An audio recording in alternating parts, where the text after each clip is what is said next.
Bonjour à tous. Dans le Talmud de Chagiga à la page 4, il est enseigné que Rabbi Elazar, quand il arrivait à ce verset, il pleurait.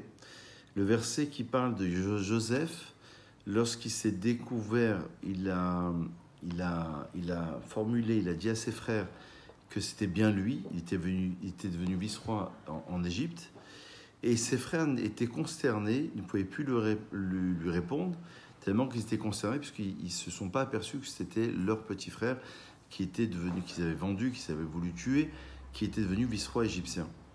Et la Gemara dit comme ça, on matochacha chez Bassar Madame Kar. Donc si déjà une réprimande d'un être de fait de chair et de sang en est ainsi, alors la réprimande faite par Dieu a plus forte raison. Et le Talmud développe à plusieurs reprises pour essayer de trouver des références pour nous stipuler, nous formuler l'idée selon laquelle, évidemment, devant Dieu, on sera seul, il faudra répondre de nos faits et gestes au quotidien, comme il est enseigné dans certains livres, que à la fin de notre vie, on va nous poser des questions. Dans le Talmud de Shabbat, à la page 31, il est enseigné qu'on va nous poser 6 questions précises. Est-ce qu'on s'est comporté dans notre commerce avec la Emouna? Est-ce qu'on a eu des enfants? Est-ce qu'on a étudié la Torah? Donc des questions précises par rapport à notre comportement. Évidemment, lorsque on vit cette période avant Rosh Hashanah, qui est une période où on va être jugé sur l'ensemble de nos actions, la période des Slichot, 40 jours avant le jour de Kippour, à partir de Rosh Chodesh Elul, commence une période d'introspection, de prise de conscience, de Teshuvah.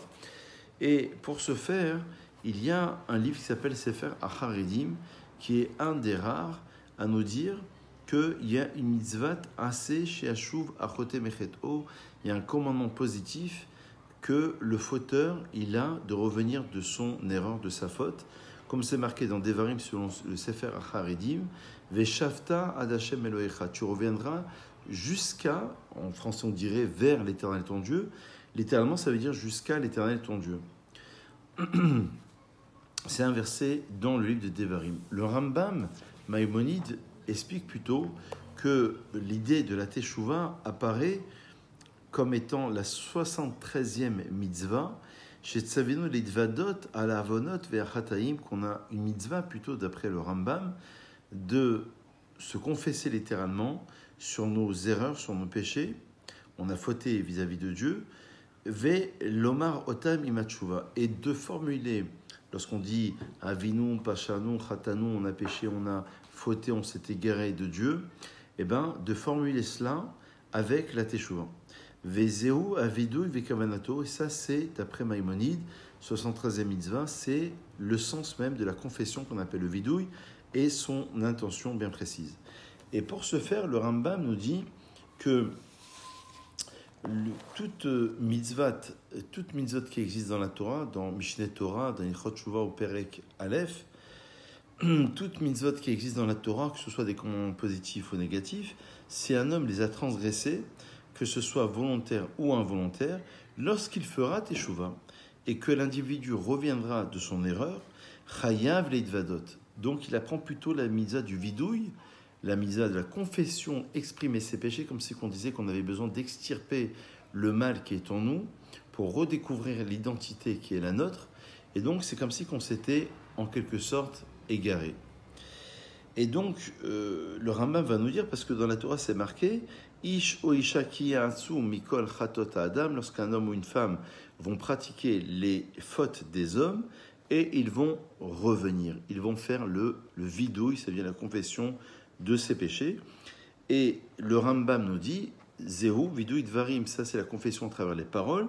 Vidouille ze mizat aseh, c'est un commandement positif.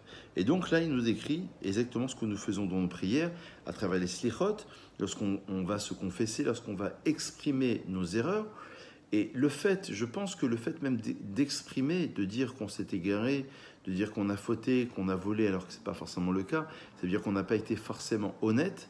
Les Mekoubalim disent d'ailleurs, entre parenthèses, les Kabbalistes disent que lorsqu'on a pu nos parents, par exemple, en vie, on dit « j'ai méprisé mon père et ma mère », pourtant ils ne sont plus en vie. Alors sur un plan supérieur, les Kabbalistes disent que ça représente la sphira de Chochma et de Bina, ce sont deux sphirotes particulières, et sur un autre sens, le Harizal nous dit que ça peut être aussi dans une autre vie. qu'on est venu sur cette terre. Donc c'est parfois un pardon par rapport à ce Gilgul, à cette réincarnation, parfois par rapport à une autre réincarnation. Mais évidemment, tout ceci fonctionne en fonction de la période qui nous est offerte, la période dite de Slichot, comme on l'a évoqué à l'instant, 40 jours avant la grande journée de Kippour. Et le Rambam de conclure et de dire que l'intention de la Teshuvah dans Ilchot Teshuvah, c'est qu'un homme doit abandonner son erreur et qu'il doit l'enlever de sa machashava, de sa pensée, et qu'il doit déterminer dans son cœur qu'il ne refera plus cette erreur, il n'a plus récidiver, comme il est dit, Ya'azov Rachin Dako, que le mécréant puisse s'écarter, abandonner son chemin.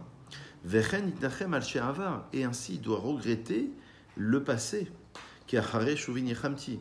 Et donc, ça fait partie de la possibilité de faire la Teshuvah, de se repentir, et de l'exprimer à travers des paroles, comme on l'a dit à l'instant.